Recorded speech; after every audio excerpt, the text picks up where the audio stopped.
Thanks, Mike. And a special guest joining us on the phone, Jen. Yeah, we have him for a few minutes before he starts the press conference. Our Assemblyman who signed a legislative package scaling back some provisions of the SAFE Act about 10 months ago. It's Anthony Brindisi, and we have some, back and forth here as we just talked with Mike Vasquez out of the Binghamton area. So, good morning, Assemblyman.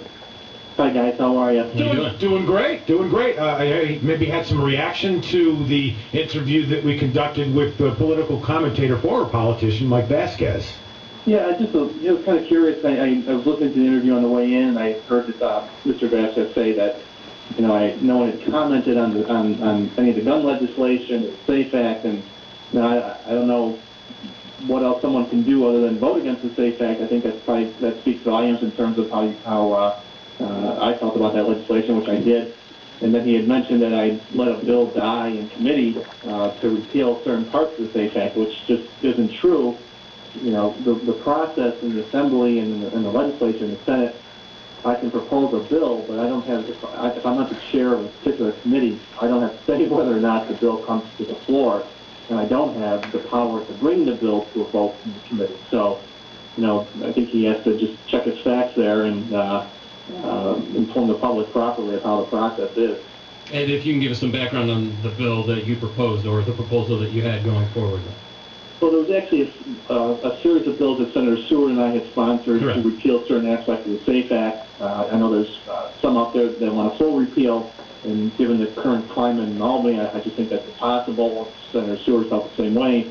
So we had come up with a series of fixes for the SAFE Act that we thought would be a little bit easier to get through the legislature.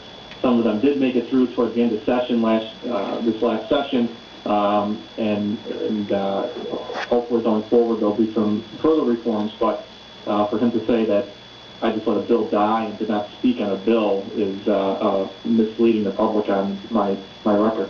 And what about the criticisms of President Obama and his proposals about gun restrictions there that might be considered unconstitutional? How do you feel about that? Well, I think, he's got to look and see what the president did. I think when you really sit down and read what was done, really isn't too far-reaching under the executive's authority. I understand that people are upset about that, but I certainly think that there should be background checks on gun purchases, especially gun shows and places like that. I think most of the American public agrees with that. And I know, back to Mr. Vasquez, some of his comments were in regards to some of the folks that have entered this race for the 22nd Congressional District and also those rumored to enter the race. Do you think this is going to be a hot topic for that seat? I'm sure it is. I've always been a very strong supporter of a person's right to bear arms. We live in upstate New York where people use firearms for hunting and recreational purposes or to defend their homes. I support that right to do that, and I'll continue to support that right to do that.